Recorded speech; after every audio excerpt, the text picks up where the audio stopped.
So it's our first week of practice. Obviously coming into the first week, you've got the 4 hours a week you've been allowed since the summer. We got the 8 weeks in the summer, and then we had 4 hours a week since the first day of school. So it's not entirely brand new like it used to be, but this is the first time we've been able to go, back-to-back days or multiple days in a week where you're going 2+ hours. So you're getting to see how some guys respond to longer practices. I do think having as many veteran guys as we've got, we've got to do a smart job of getting our teaching in without wearing them out and wearing them down. So we're talking about different days being more teaching, install, situational type basketball days. Right now this week we went Monday, Tuesday, gave them Wednesday off while I was out recruiting, and then we're going to go Thursday, Friday, Saturday. Today was, we went hard, we went long. Tomorrow will be light day, and then Saturday we're going to bring some SEC officials in to kind of have a closed inter-squad scrimmage. We're going to have an open one here coming up soon. But, it's I like where we're at. It's nice to have 6 guys that have, in their 5th year of college basketball, 6 guys have scored 1,000 points in their career. It's helpful to have leadership experience. It's been great. And, I think it's going to help us in the long run. Then we got some young talent that's playing great. And before we even get to it, so we've got a couple injuries. Chris Youngblood had an ankle injury that Dr. Waldrop, who's arguably the best foot and ankle specialist in the country, operated on. We expect him to be 100% by conference play, and we'll have to see how the recovery goes. But he's one of the hardest working kids I've ever known, and he's in the middle of every drill, kind of as a assistant coach. So he's going to, mentally he's going to be there. He's going to know what we're doing. And then Darian Reed's got a hand injury. He's kind of more week to week. We expect him to be back before the Wake Forest exhibition game. And then Naz Cunningham's got a groin injury that he's more day-to-day. I mean, he may be back even by the end of the week. So those are the 3 guys that, as you were watching practice, we're not participating, and they're all, on their own timetable, but we'll make sure they're back and healthy before we throw them back in. So questions?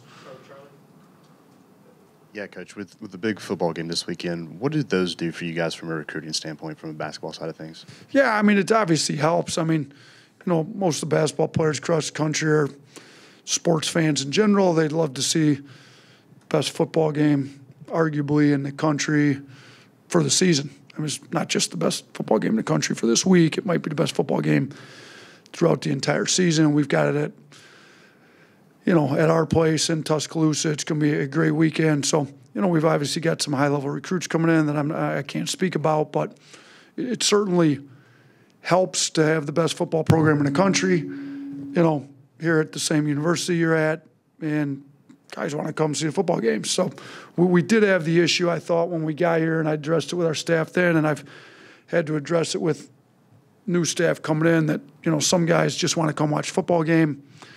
So I've kind of made the point, like, if they're not willing to come on a visit when we don't have a football game, we probably shouldn't bring them on a visit during a football game. So we don't want to just bring guys in here to see a football game. We want guys in here that are serious about our basketball program. I think we've gotten the basketball program to a level where we can have the top recruits in the country come not just to watch a football game, but to experience the basketball. And shoot, one of the recruits that we've talked to here recently may not end up coming this weekend.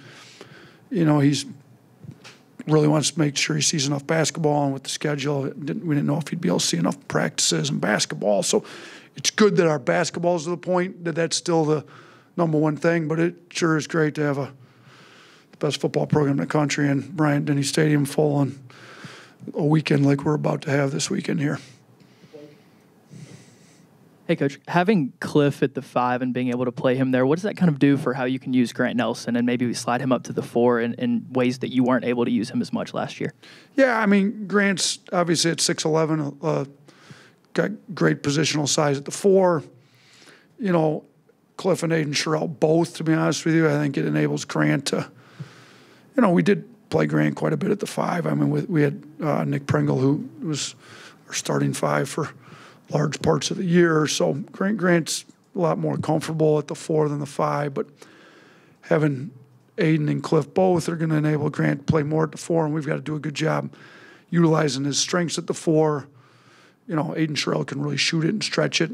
So, you know, if teams decide to guard Grant with the 4, you know, we can put him in the post a little bit more and space Aiden Sherrill out, who's shooting it really well. Cliff's, you know, kind of picking up, screening. He can get our other screeners open. Grant's a great passer out of the post. But, you know, we've got some different options that we're looking at with playing Grant a majority of his minutes at the 4 this year.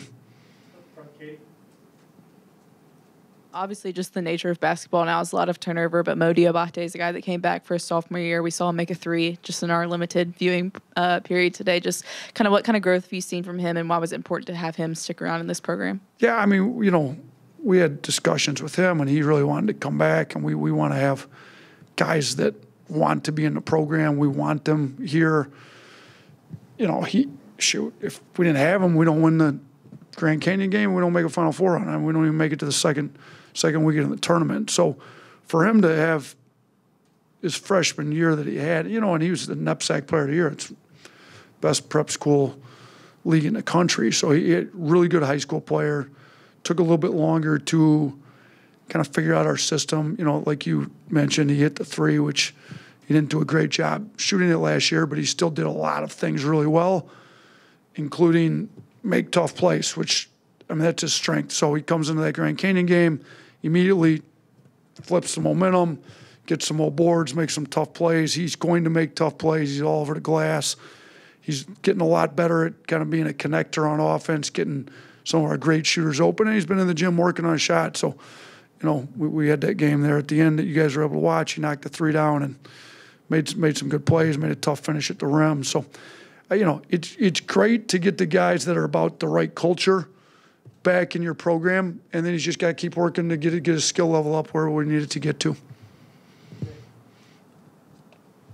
Nate, we've seen the general manager role become more and more of a thing. College basketball, Woj going to St. Bonaventure, and football as well. What do you see as the future of that role in college basketball and potentially here in Tuscaloosa? Yeah, I mean, it makes some sense with the way college basketball is going, with just how many transfers you get. You got to have your eye on, you know, you can't recruit transfers in the summer, fall. You got to wait till the end. So if you don't know what's going on with all of them until your season's done, you might be a little behind. So I think it makes, and then obviously with the NIL, you got to balance a salary cap, if you will, or whatever your budget is. So having a GM makes some sense, I'll say, on our side. And I think program to program, it varies. You know, in the NBA, everybody's got a GM, and the coach is in charge of coaching, and GM's in charge of putting the roster together. I'm not going to give up putting my roster together as the head coach. So, you know, and I think Preston Murphy's done an unbelievable job, really. I mean, he's a de facto GM, if you will, because he's in charge of the roster for the most part. Obviously, the other assistants are really good basketball coaches, and they're working really hard in recruiting. But, you know, if you look, I've hired those guys out of the NBA. Like, they didn't have a recruiting background, and they do an unbelievable job working really hard at recruiting. But Preston's got the relationships all over the country, and he's got his fingerprints all over this roster. And I'm not sure it makes sense to have a GM here with kind of Preston's role and what he does. And, you know, I think him in combination with our analytics company we use, they've got a good feel on what's coming up in the transfer portal, what we're looking at doing with that. But I think for some programs it makes sense, and I'm not going to call Preston a GM because he's a really good coach, but he kind of fills that role in a big way for us here. You've spoken about LeBaron, but him and Aiden, how big are they going to be now, especially that Chris is out? And then with them being kind of young, how big is it, too, that you're able to return Mark and Latrell to kind of maybe provide some veteran guidance in the backcourt? Who are the two you asked about? Sorry. Aiden and LeBaron. Aiden Holloway? Yeah. Sorry. Oh, sorry, there's two Aidens. Yeah, no. So, look, Aiden and LeBaron have both adapted really well, and they're actually playing better than what I even thought they might have been playing coming in. I mean, like, Aiden's shooting the ball at a ridiculously high level. He doesn't miss hardly anything when he's open. He's starting to make the right reads, and we've been working with him on, making great reads in the pick and roll as a point guard, making driving reads as well as he shoots it. Guys have to crowd him. Then he gets in the paint. He's making those reads better. So with, Mark and Latrell and Aiden, we got 3 of the best shooters in the country, in my opinion. LeBaron's been an unbelievable two-way guard since he stepped on campus in June.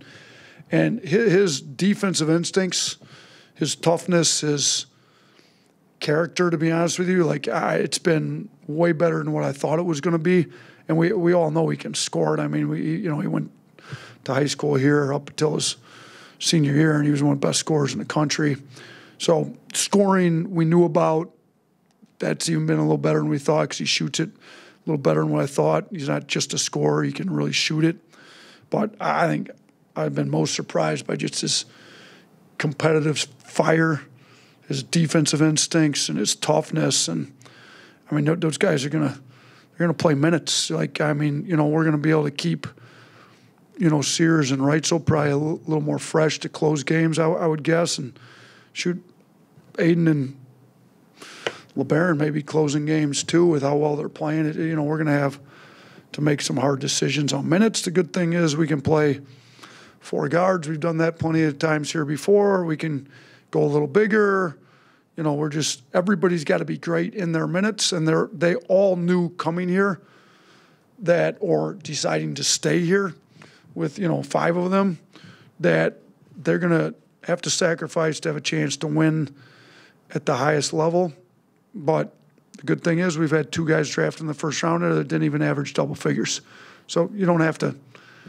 There's plenty of guys in college that averaged 20-plus and never got drafted, never played a game in the NBA. So a lot of these guys are looking to play at the next level, and it's more about how efficient you are in your minutes than it is how many shots you get up, how many points you score. That's not really what they're looking for, and I think our guys are smart enough to realize that. Hey, Nate, we heard you at the end kind of talk about battling through fatigue and some of those fitness things. How have you started to kind of see your team embody that sort of blue-collar attitude that you preach? And then on top of that, obviously this team has a lot of outside noise coming in with how talented the roster looks. How have you kind of dealt with some of that early outside noise coming in? Yeah, so we're not big on conditioning on a track without a ball, just running sprints. That's, to me, you get in shape to play basketball by playing basketball really hard. And when you get tired, you keep playing really hard and push through it. And then you just keep pushing through it. And then your basketball conditioning, not your track and field conditioning, your basketball conditioning gets really good. So, like I said, this is the first time we've been able to go multiple days during a week of 2+ hours. So we got to learn how to be mentally tough, push through fatigue. I think we've got a defensive mentality this year that I think was lacking last year, but it seems to wane when we get a little tired and run up and down, and we got to keep our mentality even when we get a little fatigued. So that was kind of my point with them at the end of practice. What was the second part of your question? Sorry. Just on the outside noise. Oh, the outside noise. Yeah, listen. Good thing is we got Coach Saban still on campus, and they had a lot of outside noise around that program for a long time, and he seems like he did an unbelievable job getting his guys to focus in without it. So, we may have him come speak to the team at some point. He came and talked to our guys last year right before the Final Four run. He's always open to discussing with me, but I think, he had the best term for it. I think he called it rat poison. I mean, the more you listen to it, the more you eat the poison, you're going to die. You want to listen to all the people tell us how great we are, and you start believing it. We're gonna kill our competitive fire, and we're gonna walk into games thinking we deserve to win instead of actually earning the right to win the game. And we need to practice like we're the underdog, like we got a chip on our shoulder with the confidence knowing we're the better team going in, and if we take care of business, play harder than the other team, move the ball, take care of the ball, that the outcome will take care of itself, and just worry about the process of being the hardest playing team on the floor every night out. I think if you do that and eliminate the outside noise, things will take care of themselves. If you start to believe everybody telling you how great you are and you don't put the work in, then you're going to take a step backwards and take a loss that we shouldn't take, and hopefully then wake them up. But hopefully we don't have too many of those this year. What's been the message to transfers and freshmen about the emphasis and culture of blue-collar hoops? Yeah, so, we chart the blue-collar points every day in practice. We celebrate it. We talk about it. We explain it when they come in. Like, we led the country in scoring last year, where I think we've been top 10 in the country in scoring about every year I've been here, usually top 5. There can be a little bit of the Hollywood aspect to it, if you will, as fast as we play, as many threes as we take. We've broken multiple scoring records, multiple three-point records, both, here and in the SEC, nationally. And so teams, recruits can get enamored with offense. Look, we've had our best years when we've been ranked in the top 5 at defense. I mean, our second year here, we were 3rd in the country in defensive efficiency. We won the SEC regular season and tournament both, and made a Sweet 16. Our 4th year, we were 3rd in the country in defensive efficiency. We won the SEC regular season tournament both. We're the number 1 overall seed, made a Sweet 16. Last year, we did break through and make our first Final Four, but the year in general, up until we decided to actually guard somebody in March, wasn't what we were looking for. Like, we have great seasons when we guard people. The blue-collar mentality is about doing all the little things. It's supposed to be, you put your hard hat on, you go to work every day. It's an everyday deal. That's what we're trying to get. We want practice to be as intense as it can possibly be every day. We want walkthroughs. Whatever we do, you think about people that wear a hard hat or blue-collar workers, like they have to bring it every day. They don't get to take days off when they don't feel well. They come into work and they work hard. We're going to come into work and we're going to work hard. And it's not that we don't care about what's going on. We do care about our guys a lot off the court, but you got to be able to manage whatever off the court is to bring your best effort to work every day, like every blue-collar worker in America does. And that's what we're trying to get across these guys. Then we score the blue-collar points. It's just as you all know, we're very analytical around here. It's an analytical way to measure what kind of effort you're giving every day in practice, and we celebrate that and talk about it a lot. Yeah, Coach, I know it's early and you haven't seen that much, but just how would you assess kind of the rim protection capabilities of this team, maybe compared to last year? Cliff's maybe the best rim protector in the country. We knew it, and we went and targeted him in our spring recruiting because we needed to make a big change in that regard. I mean, he's, I think, got a 7'6" wingspan. He's got great instincts. He can, I thought he was one of the best defensive bigs in the country over the last few years in college basketball. Rutgers' defense is always good. And, he was a part of that. Obviously, they're very well coached on the defensive side of the ball there as well.